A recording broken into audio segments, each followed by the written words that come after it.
Okay, business news now, and business editor Will Hildebrand is here in the studio. Good morning, Will. We begin with a look at the Asian stock markets with looming central bank meetings boosting sentiment. Yeah, that's right. We're seeing a rise because the U.S. central bank, the Japanese central bank, both are holding two-day policy meetings that will begin tomorrow. So investors looking for clues on a U.S. interest rate rise or more quantitative easing from Tokyo. Meanwhile, Japan's Nikkei closed today for public holiday. The Hang Seng and Shanghai Composite Kospi all up between 0.5% to 1% in the green. They're also seeing a rise thanks to those oil prices boosting investor sentiment.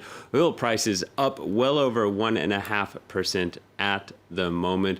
Also being driven by what we're discussing, Rochelle, these central bank meetings coming out tomorrow. Okay, well, there's been a lot of volatility in oil prices, but major producers may be nearing an agreement to stabilize the market. Yeah, this is coming out of Venezuela's President Nicolas Maduro. So far, reaching a deal has been scuppered by rivals Iran and Saudi Arabia. Meanwhile, Venezuela for years has been reeling under low oil prices, and this would not be the first time it claimed an agreement was near. Take a listen.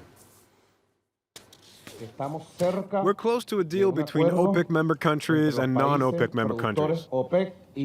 And we hope that this month of September, we will be able to announce an agreement to stabilize the market better and stabilize oil prices.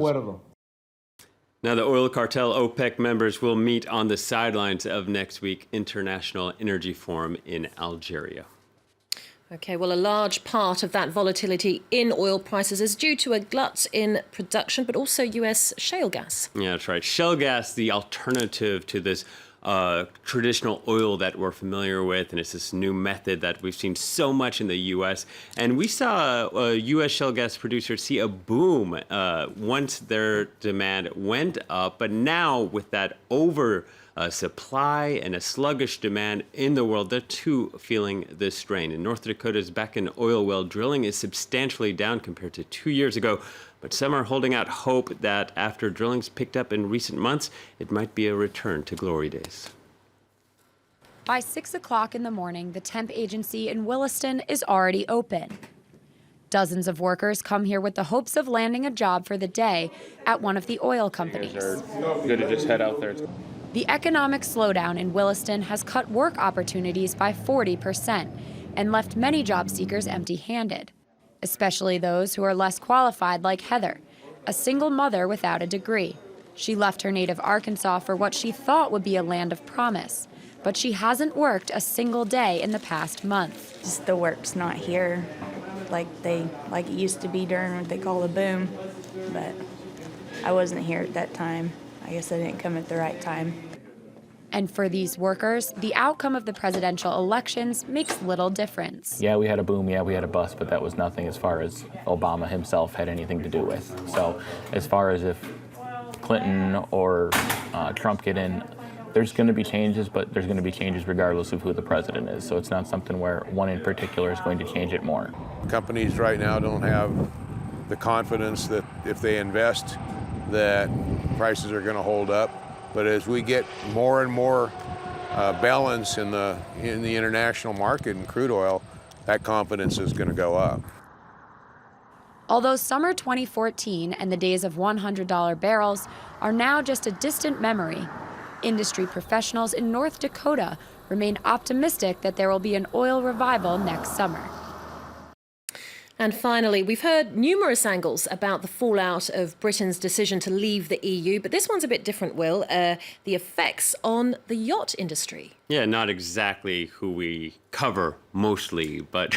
And why not? Exactly. What we saw that was interesting was after the vote to leave the EU in June, the British pound depreciated, so some of these luxury yacht makers saw a boom, record sales even after that vote. But lately, the long-term confidence having an effect on the industry's sales, as millionaires and billionaires might hesitate buying a new yacht. At the annual Southampton Boat Show, British-based yacht firms say Brexit is causing uncertainty. Phoebe Lanzer-Wood has more.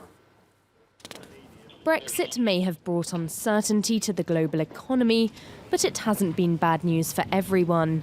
In the wake of the UK's decision to leave the European Union, some in the luxury yacht industry saw a boost in profits thanks to a weakened pound. We saw a lot of boats being sold where the transaction was really pushed along because of the opportunity to get benefit out of the exchange rates. Analysts say the trend might not last if buyer confidence is cast away. With the average liner costing anything from 50,000 to 5 million euros, customers could be less inclined to splash out on extravagant purchases. The industry could also suffer, as manufacturers who rely on foreign imports might see their costs rise. Obviously, industry and business need stability, and the time it will take to exit from the European Union will be problematic. But we are lobbying government hard. We need to understand what's going to be in these free trade agreements and what's going to happen about the free movement of goods and people within the European community. Ultimately, it's too early to tell just what impact Brexit will have on the yacht industry. Rough waters may be ahead, but for now it's riding on a wave of demand. That uncertainty unlikely to go away anytime soon. Yeah, less billionaires swanning about on their super yachts. What a shame. Will, thanks very much. That was Will Hildebrand with the Business Roundup.